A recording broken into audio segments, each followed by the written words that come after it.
Era uma noite escura e tempestuosa quando um grupo de amigos, Lucas, Mariana, Pedro e Ana, decidiu desafiar seus medos e passar a noite em um antigo sanatório desativado. O Sanatório São Gabriel, localizado nos arredores da cidade, tinha fama de ser assombrado pelos espíritos dos pacientes que morreram ali, armados com lanternas, sacos de dormir e uma coragem disfarçada. O grupo entrou no prédio abandonado. O lugar era vasto e sombrio, com corredores estreitos e janelas quebradas, que deixavam o vento uivar pelo local. Eles decidiram montar acampamento na antiga sala de recreação, onde o mobiliário empoeirado e os brinquedos deixados para trás criavam um cenário ainda mais sinistro. À medida que a noite avançava, barulhos estranhos começaram a ecoar pelos corredores. Pedro, sempre cético, tentou tranquilizar os amigos, dizendo que eram apenas ratos ou o vento. No entanto, Lucas não pode deixar de sentir um arrepio na espinha, quando uma sombra passou rapidamente pelo canto do seu olho. Ana, com seu celular em mãos, decidiu gravar a experiência. Ela começou a explorar os corredores, acompanhada por Mariana, que estava visivelmente nervosa.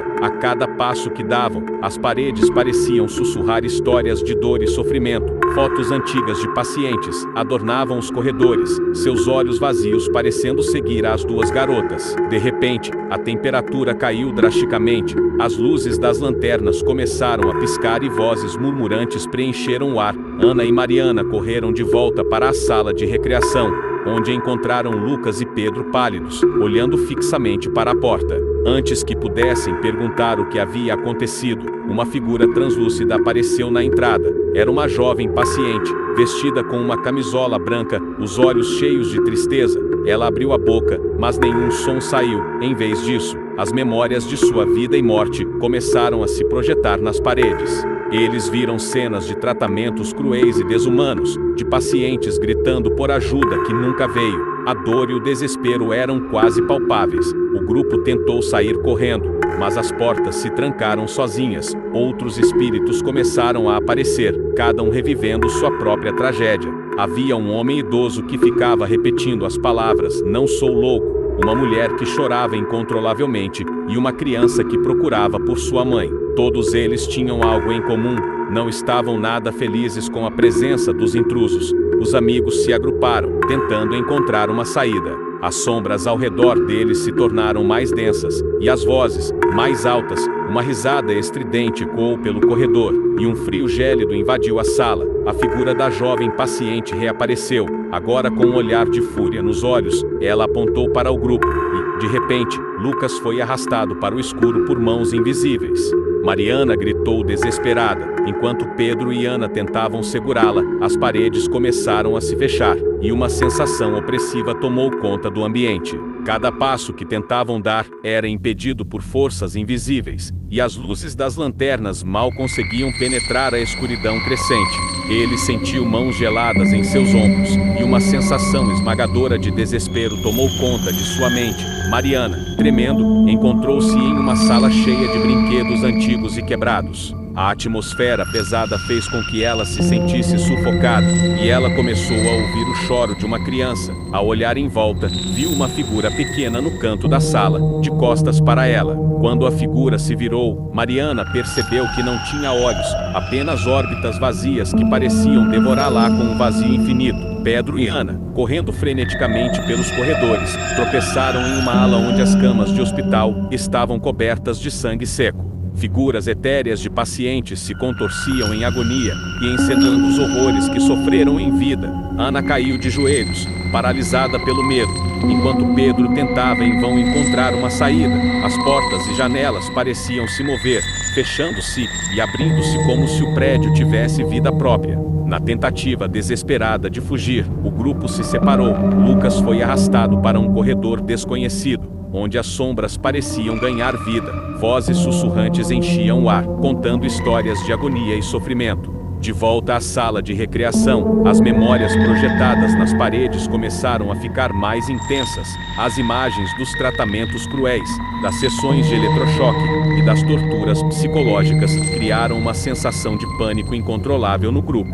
As vozes dos pacientes se misturaram em um coro de lamúrias, exigindo justiça e vingança. Ana, finalmente, encontrou uma velha escada que levava ao porão, sem pensar duas vezes. Desceu correndo, na esperança de encontrar uma saída. Porém, ao chegar lá, encontrou uma sala cheia de arquivos médicos e instrumentos de tortura. Os arquivos detalhavam os horrores cometidos no sanatório, e os instrumentos estavam manchados de sangue. Ana sentiu uma presença se aproximando, e ao se virar, viu o espírito do diretor do sanatório, com um sorriso sádico no rosto. Mariana, ainda presa na sala dos brinquedos, começou a perder a noção do tempo.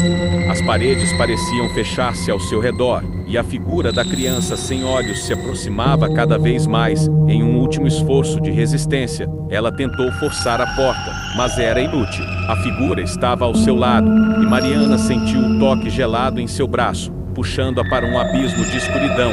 Pedro, desesperado, conseguiu encontrar uma janela que ainda estava intacta. Com todas as suas forças, quebrou o vidro e tentou escapar. Ao pular para fora, ele percebeu que não estava mais do lado de fora do sanatório, mas em um pátio cercado por muros altos e cobertos de arame farpado. Os espíritos o cercaram, suas faces desfiguradas pela dor e sofrimento. O sanatório, outrora apenas um prédio abandonado, revelou-se um lugar de tormento eterno, onde os vivos não eram bem-vindos e os mortos não descansavam em paz. As vozes sussurrantes se transformaram em gritos de agonia, e o grupo percebeu que a noite mal havia começado. O tempo parecia se arrastar, enquanto eles estavam presos naquele pesadelo. O que começou como uma aventura assustadora, se transformou em uma luta desesperada pela sobrevivência. Os espíritos do sanatório não tinham intenção de deixar os amigos saírem vivos, e o eco das tragédias passadas continuava a assombrar cada canto do lugar, deixando claro que a verdadeira face do terror estava apenas começando a se revelar. Gostou da nossa história assustadora? Então, não se esqueça de se inscrever no nosso canal para mais contos aterrorizantes. Ative o sininho para receber notificações e ser o primeiro a ouvir as novas histórias que vão te deixar sem dormir. Deixe seu like se você curtiu o vídeo e compartilhe com seus amigos que adoram um bom susto. Comente abaixo qual foi a parte mais assustadora para você e sugira temas para as próximas histórias. Até a próxima, e lembre-se, o medo está sempre à espreita.